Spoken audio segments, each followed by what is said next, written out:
반갑습니다. 우리 앞뒤 옆에 계신 분들과 좀 인사하겠습니다. 잘 오셨습니다.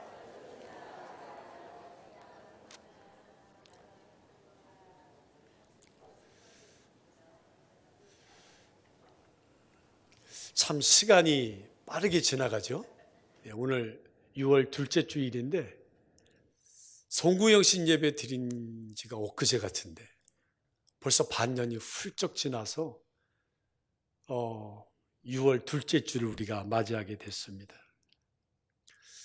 여러분, 지난 송구영신 예배 때 어떤 결심을 여러분 하셨습니까? 그리고 그 결심들이 지금 6개월이 지나고 있는 이 시점에서 얼마만큼 지켜지고 있습니까? 다시 한번 지난 6개월을 한번 돌아보면서 새롭게 다짐하는 그런 시간이 되었으면 좋겠습니다. 축구 경기로 하면 이제 전반전이 거의 끝나가는 중이에요. 이제 잘 준비하셔가지고 후반전을 잘 뛰셔야 됩니다. 종교 개혁자인 존 칼뱅이 추구했던 신앙생활의 목표가 있는데요. 그 목표가 바로 뭐냐면 오직 하나님께 영광입니다. 따라하시 바랍니다. 오직 하나님께 영광. 여러분들의 신앙의 목표는 뭐죠?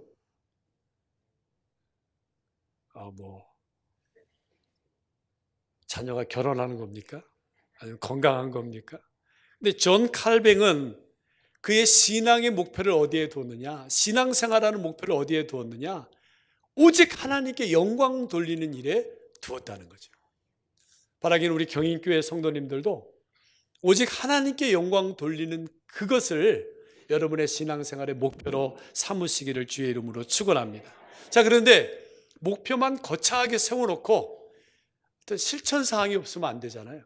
이 존 칼뱅이 모든 일에 오직 하나님께만 영광을 돌리기 위해서 그가 삶의 지침으로 삼고 있었던 모토가 있었는데 그것이 바로 뭐냐면 하나님 앞에서라고 하는 겁니다. 따라하시 바랍니다. 하나님 앞에서. 하나님 앞에서 뭐 한다는 얘기예요?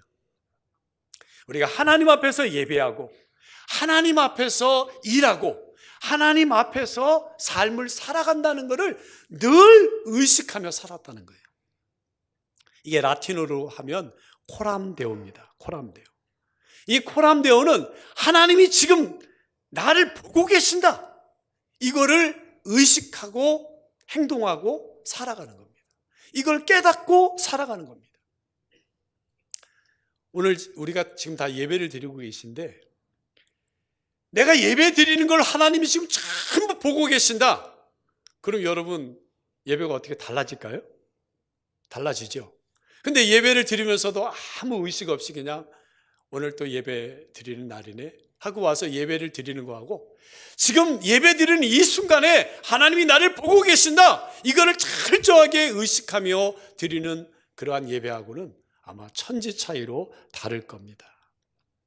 내가 하나님 지금 나를 보고 계신다. 이걸 의식하며 살아가면 소극적으로는 죄를 짓지 않게 돼요. 그죠? 좀 나쁜 짓 하려고 하고 남의 험담 좀 하려고 하는데 하나님 좀 나 보고 계시지? 그럼 어떻게 해요? 하지 말아야지. 적극적으로는요. 더 선한 일을 하게 되고 더 착한 일을 하게 되고 더 헌신한다는 거예요. 교회 청소하러 왔는데 하나님 지금 보고 계시지? 더 열심히 청소하게 된다 이 말이죠. 바라기는 올해 남은 반년을 이 존 칼뱅처럼 코람데오를 기억하며 살아가는 모든 분들이 되시기를 바랍니다. 하나님 지금 보고 계신다.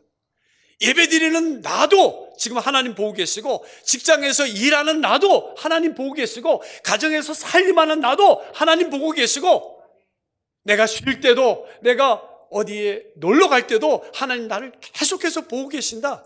이런 것을 의식하며 살아가야 된다는 거예요. 그럴 때 우리가 하나님께 영광 돌리는 삶을 살아갈 수가 있는 겁니다. 자, 근데 오늘 본문에 보니까 바로 이 존 칼뱅이 말한 코람데오, 하나님 앞에서 그것이 그대로 나오고 있습니다. 자, 오늘 본문 6절, 7절을 다 같이 한번 크게 읽어보겠습니다. 시작. 오라, 우리가 굽혀 경배하며 우리를 지으신 여호와 앞에 무릎을 꿇자.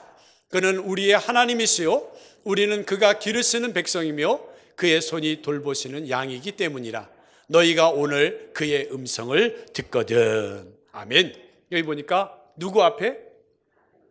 여호와 앞에. 여호와 앞에. 그죠? 이 존 칼뱅만 하나님 앞에 지금 서 있다라고 하는 의식으로 살아간 것이 아니라 이 시편 기자도 내가 지금 하나님 앞에 서 있다라고 하는 것을 한시도 잊어버리지 않았다는 거예요. 자, 그런데 그 뒤에 뭐가 붙어 있죠? 여호와 앞에 뭐를 하자 그래요? 예. 하나님이 지금 나를 보고 계신다라고 하는 것을 의식하며 살아갈 뿐만 아니라 우리는 무릎 꿇는 삶을 살아가야 된다는 거예요. 자, 오늘은 그래서 도대체 이 무릎 꿇는 게 도대체 어떤 의미가 있느냐 하는 것을 한번 살펴보도록 하겠습니다. 자, 여러분, 무릎 꿇는다 어떤 의미일까요? 네? 복종한다. 또 다른 분은요? 무릎 꿇는다. 요새는 우리가 무릎 꿇고 기도를 잘 안 해서 의자에 앉아서 이렇게 기도하기도 하지만 이 무릎 꿇는다라고 하는 것은 첫 번째로 간절히 기도한다는 의미가 담겨져 있습니다. 어떻게 해야 우리가 하나님께 영광을 돌리며 삶을 살아갈 수 있을까? 하나님이 지금 나를 보고 계신다라고 하는 그런 의식을 가질 뿐 아니라 간절히 기도해야 한다 하는 겁니다. 아멘. 구약시대에 이스라엘 백성들이 기도하는 자세는 크게 세 가지로 나눌 수 있습니다. 첫째는 서서 기도하는 겁니다. 공식적인 제사를 드리거나 성전 뜰에서나 길거리에서 그 사람들에게 서서 기도했습니다. 우리가 신약 성경도 보게 되면 바리새인들이 시장 어귀에 서서 기도한다 그런 구절도 우리가 찾아볼 수 있습니다. 두 번째는 엎드려 기도하는 자세가 있습니다. 언제 엎드려 기도할까요? 졸릴 때요? 졸릴 때 엎드려 기도하면 잠을 잘 수밖에 없어요. 내가 범죄하고 범죄한 사실을 깨닫고 통해 자복할 때 구약에서는 엎드려 기도했습니다. 그리고 세 번째는 무릎 꿇고 기도하는 자세가 있었는데 이거는 간절한 기도의 표현이다 하는 겁니다.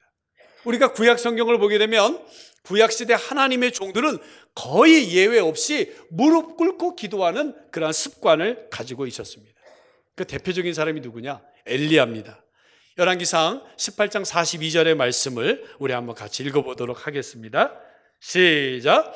엘리야가 갈멜산 꼭대기로 올라가서 땅에 꿇어 엎드려 그 얼굴을 무릎 사이에 넣고. 아멘. 자, 이걸 보면 무릎 꿇었다는 얘기는 없어요. 그냥 꿇어 엎드려 그렇게 돼 있어요. 그런데 얼굴을 어디에 넣었다고요?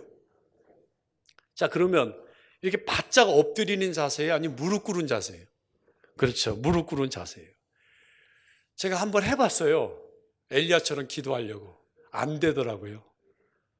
무릎 꿇는 것까지는 되는데 머리가 무릎 사이에 들어가지 않아요. 그건 뭘 말하느냐? 엘리야가 얼마나 간절하게 오랫동안 그런 자세를 가지고 기도해 왔는지를 알 수가 있는 거예요. 한두 번에서는 이 자세가 나오지 않아요. 그러나 기도할 때마다 무릎을 꿇고 간절히 기도하니까 자신도 모르는 사이에 머리가 무릎 사이에 들어가게 되었다 하는 겁니다. 초대교회에 보면 야고보 사도가 있습니다. 근데 이 야고보 사도의 별명이 하나 있는데 이 야고보 사도의 별명은 뭐냐면 낙타 무릎입니다. 낙타 무릎. 왜? 이 야고보 사도의 무릎이 낙타 무릎처럼 굳은 살이 배겨서 그렇게 별명으로 불렀다고 그래요. 여러분, 이 낙타는 서 있을 때 빼놓고는 항상 무릎을 꿇는 그런 동물입니다. 쉴 때도 무릎을 꿇고 잘 때도 무릎을 꿇고 그 육중한 체중을 이 무릎이 지탱하다 보니까 무릎이 이렇게 튀어나오게 된 거예요. 여러분, 야고보 사도가 얼마나 무릎을 꿇고 오랫동안 기도했으면 그의 무릎이 낙타 무릎같이 되었을까요? 초대교회에는요, 사람들의 무릎을 보면 이 사람이 진짜 그리스도인인지, 얼마나 기도를 많이 하는지, 얼마나 경건한 그리스도인인지를 금방 알 수 있었다고 합니다. 여러분, 하나님께 영광을 돌리는 삶을 살기를 원하십니까? 그렇다면 하나님이 지금 나를 보고 계신다라고 하는 것을 의식할 뿐 아니라 기도에 무릎을 꿇어야 될 줄로 믿습니다. 오늘 우리의 문제는 뭐예요?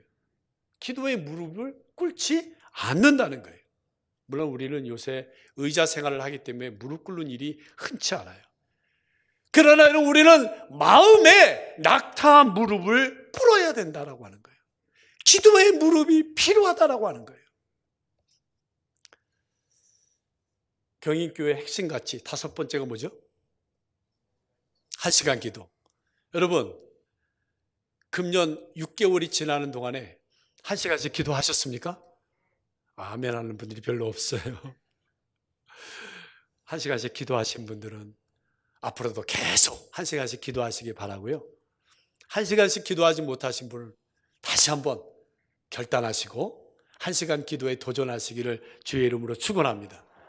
딱 2분이 아멘 안 했어요. 여러분, 기도하시기 바랍니다. 미국 애리조나주에 다이아몬드 백스라고 하는 그런 야구팀이 있는데 여기에는 미국 최고의 투수인 랜디 존스라고 하는 선수가 있었습니다.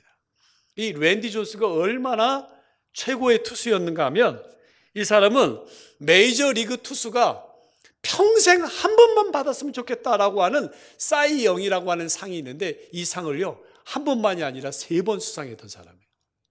그리고 이 사람은요 승률, 방어율, 탈삼진 여기에 최고 기록을 달성해가지고 트리플 크라운이라고 그렇게 사람들한테 칭송을 받았어요. 메이저리그 그 역사가 한 100년 정도 되는데 이 100년이 넘는 메이저리그 역사상 단 한 명밖에 달성하지 못한 그런 기록을 이 랜디 존스가 달성을 했는데요. 이 랜디 존스가 선발 투수로 나온다 그러면 상대방 팀 타자들은요 그날 밤 잠을 설쳤다고 그래요. 어떻게 할까? 어떻게 하지? 그 걱정 때문에. 근데요 이 랜디 존스는 선발로 등판하잖아요. 그리고 투구를 시작하기 전에 그 피처스 마운드에서 무릎을 꿇고 장시간 기도를 했다는 거예요.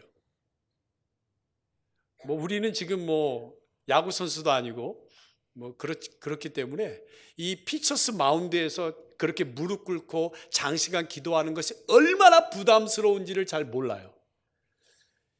자, 경기가 다 끝났습니다. 이겼어요.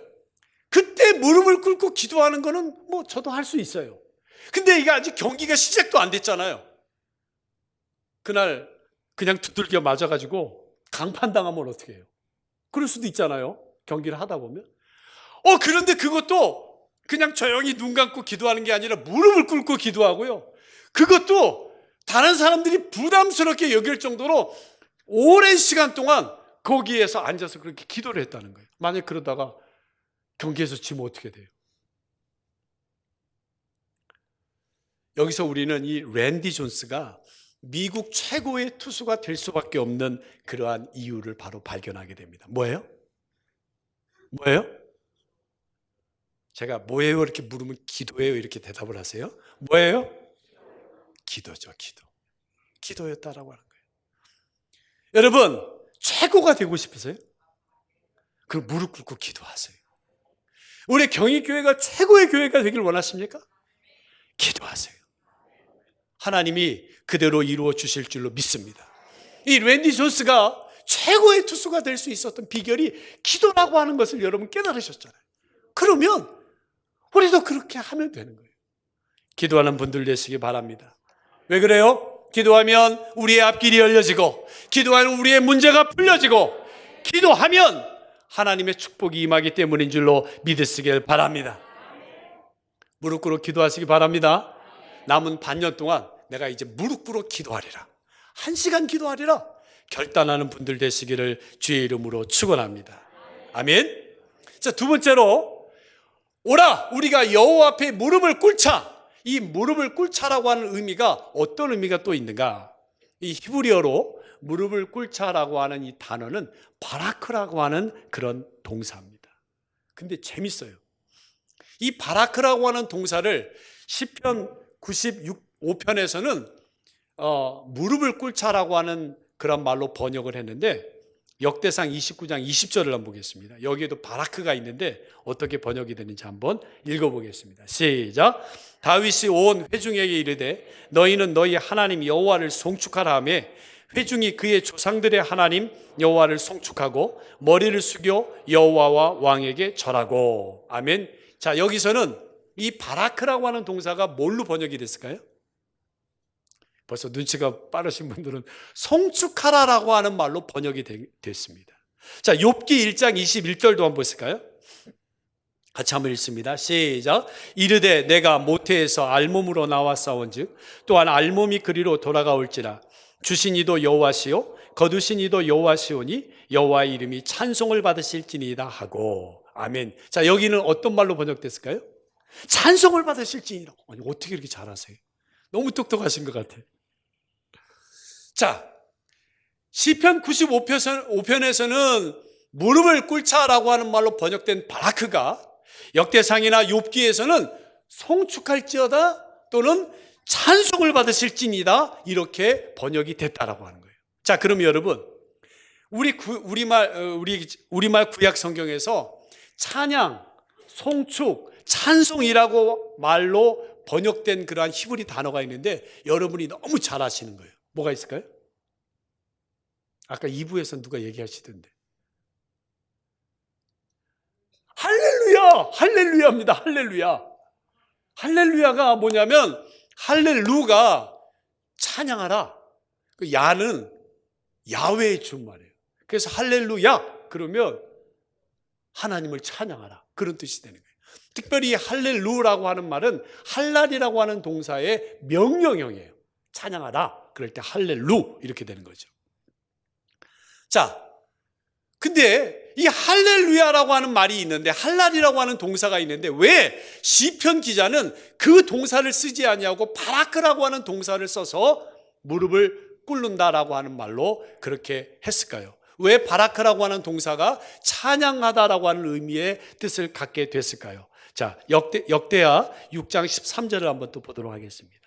같이 한번 읽습니다. 시작. 솔로몬이 일찍이 노스로 대를 만들었으니 길이가 5규빗이요 너비가 5규빗이요 높이가 3규빗이라. 뜰 가운데 두었더니 그가 그 위에 서서 이스라엘 모든 회중 앞에서 무릎을 꿇고 하늘을 향하여 손을 펴고. 아멘. 자, 이게 어떤 장면이냐면 솔로몬이 성전 건축을 해요. 그리고 이제 봉헌 예식을 치르는 거예요. 성전 중앙에 마련된 대위에 딱 올라가 가지고 이 솔로몬이 무릎을 딱 꿇고는 뭘 하느냐? 하나님을 찬양하기 시작합니다. 보통 우리가 무릎을 꿇으면 기도만 하는데 솔로몬이 무릎을 꿇고 찬양을 하는 거예요. 이렇게 무릎을 꿇고 기도하고 찬양하다 보니까 무릎을 꿇는다라고 하는 그 의미를 가졌던 이 바라크라고 하는 동사가 이제 어떤 뜻으로도 쓰였는가 하면 찬양하다라고 하는 뜻으로도 사용되어지게 되었다는 거예요. 그래서 오늘 시편 기자는 오라 우리가 여호와 앞에 무릎을 꿇자 이렇게 말하고 있는데 무릎을 꿇자라고 하는 그 의미는 우리가 간절히 기도할 뿐 아니라 간절히 또 뭐 해야 된다는 거예요? 찬양해야 된다는 거예요. 여러분 남은 반년 동안 간절히 찬양하는 분들 되시기를 주의 이름으로 축원합니다. 이 찬양은 곡조 있는 기도라고 그랬어요. 곡조 있는 기도. 그래서 이 찬양을 부를 때는 가사를 잘 생각하며 불러야 돼요. 가사를 생각하며 찬양을 부르면 얼마나 은혜가 되는지 몰라요. 남은 반년 동안 여러분 1시간 기도에 도전하면서 찬양을 부르시는데 간절하게 가사를 생각하며 찬양하는 분들 되시기를 주의 이름으로 축원합니다. 세 번째는 이 무릎을 꿇는다라고 하는 말이 바로 섬김과 순종을 의미합니다. 자, 열왕기상 19장 18절을 한번 보겠습니다. 자, 읽습니다. 시작. 그러나 내가 이스라엘 가운데에 7,000명을 남기리니 다 바알에게 무릎을 꿇지 아니하고 다 바알에게 입맞추지 아니한 자니라. 아멘. 자, 여기에 바알에게 무릎을 꿇지 않았다. 이 말은 무슨 말이냐면 아합이라고 하는 이스라엘의 가장 악한 왕이 우상 숭배를 강압적으로 권장을 하고 강압하는 그러한 혹독한 시기에서도 바알을 섬기지 않고 바알을 믿지 않고 바알에게 순종하지 아니한 7,000명을 따로 남겨두셨다는 말씀인 줄로 믿습니다. 그래서 무릎을 꿇는다라고 하는 말은 순종하다, 섬기다라고 하는 뜻이 돼요. 신약성경 2장 10절을 또 한번 보겠습니다. 읽습니다. 시작. 하늘에 있는 자들과 땅에 있는 자들과 땅 아래에 있는 자들로 모든 무릎을 예수의 이름에 꿇게 하시고. 아멘. 무슨 얘기예요? 하늘에 있는 모든 천상의 존재들과 또 이 땅에 살고 있는 모든 인간들로 하여금 예수님께 복종하고 예수님께 순종하고 예수님을 섬기게 하셨다는 말씀입니다. 아멘. 그러니까 여러분, 오늘 시편 기자가 말하는 오라 우리가 여호와 앞에 무릎을 꿇자, 이거는 그냥 단순히 그냥 기도만 하자는 뜻이 아니라 간절히 기도하고 간절히 찬양하고 간절히 우리가 순종하고 우리 주님을 섬겨야 된다, 그런 뜻입니다. 누가복음 10장 39절에 보게 되면 예수님께서 나사로의 집을 방문하시는 그러한 내용이 나옵니다. 그때 39절에 보니까 마리아는 주님의 말씀을 잘 듣기 위해서 주님 발 아래 그렇게 발치에 앉았다, 그렇게 기록하고 있습니다. 누가복음 10장 39절 한번 읽어보겠습니다. 시작. 주의 발치에 앉아 다시요. 시작. 그에게 마리아라 하는 동생이 있어 주의 발치에 앉아 그의 말씀을 듣더니. 아멘. 자, 이 마리아는 무엇보다도 주님의 말씀을 잘 경청하기 위해서 주님 발 아래에 무릎을 꿇었던 거예요. 오늘 우리도 주님 말씀을 잘 듣고 그 말씀대로 순종하기 위해서 무릎 꿇는 자세가 필요한 줄로 믿으시기 바랍니다. 한편 마르다는 주님을 섬기기 위해서 어떻게 했어요? 부엌에서 무릎을 꿇었어요. 말씀을 잘 듣는 자세도 필요하고 부엌에서 섬기고 헌신하고 순종하는 자세도 필요한 줄로 믿으시기를 바랍니다. 주님 섬기기 위해서 무릎 꿇는 분들 되시기 바랍니다. 교회를 더욱더 세우기 위해서 무릎 꿇는 그러한 분들이 되시기를 바랍니다. 자, 이제까지 우리가 이 시편 기자가 오라 우리가 여호와 앞에 무릎을 꿇자, 그 무릎을 꿇자라고 하는 의미가 어떤 의미인가를 살펴봤는데, 문제는 왜 우리가 이렇게 무릎을 꿇어야 되느냐라고 하는 겁니다. 자, 오늘 본문을 다시 한번 우리가 읽어보도록 하겠습니다. 시작. 오라 우리가 굽혀 경배하며 우리를 지으신 여호와 앞에 무릎을 꿇자. 그는 우리의 하나님이시요 우리는 그가 기르시는 백성이며 그의 손이 돌보시는 양이기 때문이라. 너희가 오늘 그의 음성을 듣거든. 아멘. 자, 왜 우리가 하나님 앞에 나와서 무릎을 꿇어야 되느냐? 왜 하나님 앞에 간절히 기도하고 온 마음을 다해서 찬양하고 하나님만 섬기고 하나님께 순종해야 되느냐? 오늘 본문이 말하고 있습니다. 하나님은 어떤 하나님이에요? 온 우주 만물을 지으신 조물주 하나님이시다. 자, 여러분, 제가 이 컵을 만들었어요. 그럼 이 컵은 누구 거예요? 제 거죠. 왜? 제가 만들었기 때문에. 자, 다시요. 이 온 우주 만물, 우리 사람을 포함해서 이 온 우주 만물을 하나님이 지으셨어요. 누구 거예요? 그래서 우리는 하나님 앞에 무릎 꿇어야 되는 거예요. 하나님께 기도해야 되는 거예요. 하나님만 찬양해야 되는 거예요. 하나님께 순종해야 되는 거예요. 하나님이 이처럼 온 우주 만물을 지으셨을 뿐 아니라 이 온 우주 만물을 지금 다스리고 섭리하고 계세요. 하나님은 얼마나 위대하신 분인지 몰라요. 이 위대하심을 믿고 깨닫기만 한다면 우리는 하나님 앞에 무릎을 꿇고 우리의 모든 삶의 문제를 맡기게 될 줄로 믿으시길 바랍니다. 오늘날 많은 신앙인들의 문제가 뭐예요? 교회를 다니지만 하나님의 위대하심을 전혀 깨닫지 못한다는 거예요. 하나님 눈에 보이시지도 않잖아요. 하나님이 살아계신가? 그걸 의심하며 살아요. 의심하며 신앙생활해요. 그러니 거기에는 아무 역사가 일어나지 않는다는 거예요. 런던 대학의 우주 물리학자인 보이드라고 하는 분이 있었는데, 이 보이드 박사는 전체 우주 만원경을 가지고 우주를 관찰할 때마다 무릎을 꿇을 수밖에 없다고 그렇게 고백을 했습니다. 여러분, 우리 눈이 밤하늘의 별을 볼 수 있는 게 약 10만 개 정도라고 그래요. 10만 개. 근데 이 전자 만원경을 가지고 우리가 이 밤하늘을 보게 되면요, 한 은하 속에 약 2천억 개 정도의 별을 볼 수 있다고 그래요. 여러분, 이 우주에 은하가 많잖아요. 우리가 속해 있는 은하를 우리 은하라 그러는데, 그런 은하가, 별 무리가 자그마치 이 우주에 2천억 개가 있다고 그래요. 2천억 개. 놀리지도 않으세요. 그냥 이 수금지와 목토천해면 이게 2천억 개가 있는 게 아니라 우리 지구가 속해 있는 이 엄청난 별 무리가 이 우주에 2천억 개가 있다 그래요. 그런데 은하가 2천억 개가 아니라 은하가 1000개가 있고요. 그 한 은하당 2천억 개 정도의 별이 있다라고 하는 거예요. 그럼 여러분 한번 생각해 보세요. 우리 눈은 기껏해야 10만 개의 별을 볼 수 있는데, 전체 우주 만원경을 가지고 1000개의 은하를 살피면 그 하나하나 은하마다 2천억 개 정도의 별이 있기 때문에 곱하면 몇 개의 별이 있을까요? 놀라지 마세요.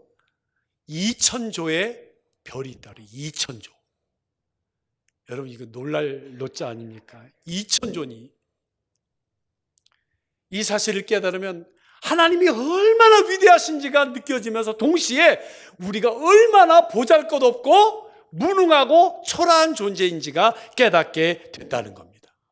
여러분 2천조가 되는 그 별들 중에 그 작은 지구라고 하는 별에, 대한민국이라고 하는 땅에, 인천이라고 하는 땅에, 부평구라고 하는 이 땅에 지금 우리 경희교회가 서 있잖아요. 얼마나 보잘것없고 하찮으냐 이 말이에요. 그래서 이 보이드 박사가 그 전체 우주 만원경을 가지고 이 어마어마한 우주를 관찰할 때마다 그는 이렇게 찬양을 했다고 합니다. 주 하나님 지으신 모든 세계 내 마음속에 그리워볼 때 하늘의 별 울려 퍼지는 뇌서 주님의 권능 우주에 찾네. 그 박사님이 그 별들을 관찰할 때마다 주님의 권능을 깨닫게 되는 거예요. 그러니까 무릎을 꿇을 수밖에 없는 거예요. 오늘 우리가 이 하나님의 위대하심을 다시 한번 깨달을 수 있기를 바랍니다. 내가 얼마나 또 보잘것없고 무능한 존재인지를 깨달을 수 있기를 주의 이름으로 축원합니다.